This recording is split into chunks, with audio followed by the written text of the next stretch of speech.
नमस्ते दोस्तों, आप सब कैसे हो। आशा करती हूँ आप सब लोग अच्छे होंगे। और मैं आज एक भजन गाने जा रही हूँ। जैसे लगे कमेंट में जरूर बताना।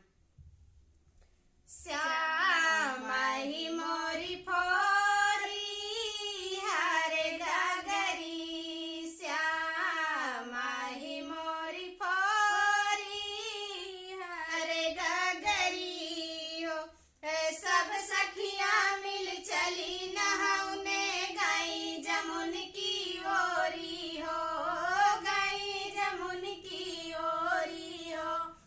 चीर छोड़ी राधा बैठी नहाउने, सब ही कचीरा ले हैं बटोरी हरे गगरी, श्यामा ही मोरी फोरी हरे गगरी हो।